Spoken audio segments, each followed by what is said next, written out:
Halo teman-teman semua, perkenalkan saya Francisca Vindis Kartalupi dari Prodi Pendidikan Khusus Universitas Negeri Jakarta. Pada kesempatan kali ini, saya akan membahas sedikit mengenai modifikasi perilaku. Apa sih modifikasi perilaku itu?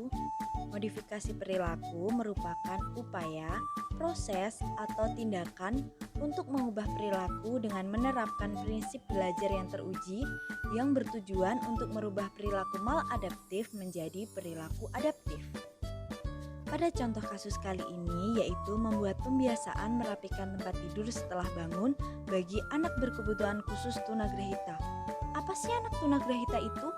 Anak tunagrahita atau hambatan intelektual menurut DSM-5 merupakan gangguan yang terjadi pada periode atau masa perkembangan yang mencakup kekurangan pada fungsi intelektual dan adaptif dalam domain konseptual, sosial, dan praktis.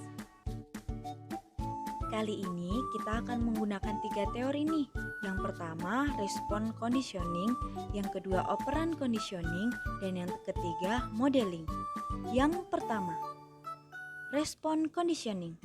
Conditioning adalah suatu bentuk belajar yang memungkinkan organisme memberikan respon terhadap suatu rangsangan yang sebelumnya tidak menimbulkan respon itu, atau suatu proses untuk mengintroduksi berbagai refleks menjadi sebuah tingkah laku.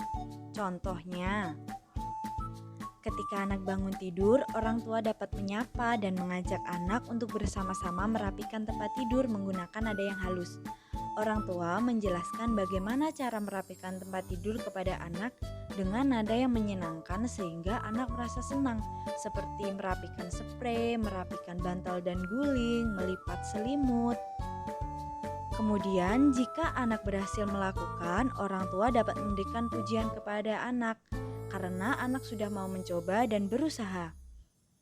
Pada awal pembiasaan, pasti anak akan memberikan respon seperti menolak atau bahkan mengalami tantrum seperti marah-marah, nangis. Namun orang tua dapat memulai pembiasaan dimulai ketika hari libur sehingga tidak ada tuntutan untuk terburu-buru pergi sekolah. Selain itu, orang tua dapat memberikan kata-kata penenang agar anak tidak merasa terbebani ketika merapikan tempat tidurnya. Yang kedua, operant conditioning. Operant conditioning teori adalah di mana sebuah perilaku dapat diubah atau dimodifikasi dari konsekuensi melalui reinforcement atau penguatan. Metode pembelajaran teori ini menggunakan rewards atau penghargaan dan punishment atau konsekuensi dari sebuah perilaku yang ditunjukkan.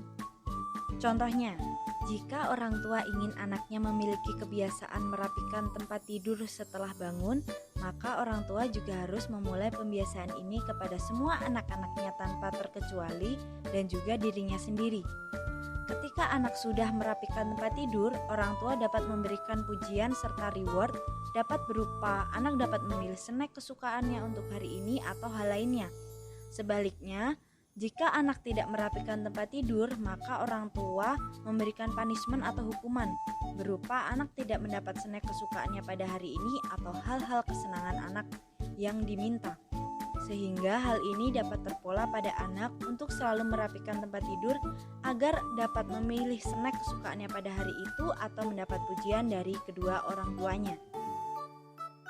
Yang ketiga, teori modeling. Teori modeling adalah proses pembentukan perilaku baru di mana anak mengamati sebuah model dan meniru model perilaku yang lain. Teknik modeling ini dapat diterapkan dengan memberikan contoh langsung kepada anak. Contohnya, ketika orang tua ingin anaknya mampu merapikan tempat tidur, maka orang tua dapat secara langsung mencontohkan bagaimana merapikan tempat tidur itu kepada anak. Di sini, orang tua berperan sebagai model dan anak mengamati model tersebut untuk ditiru. Selain itu, model atau contoh dapat juga menggunakan video melalui TV, internet, handphone, atau menggunakan daftar untuk membantu anak belajar merapikan tempat tidur dengan baik. Kemudian, jika anak dapat melakukan dengan baik, maka orang tua dapat memberikan pujian atas usaha yang sudah anak lakukan, sehingga anak merasa dihargai atas usaha dan kerja kerasnya ketika belajar merapikan tempat tidur. Hal ini dapat diulang-ulang sampai anak bisa terbiasa merapikan tempat tidur sendiri. Sekian pemaparan terkait modifikasi perilaku dari saya. Apabila ada salah kata mohon dimaafkan. Sampai jumpa di lain waktu. Terima kasih sudah menonton. Dadah.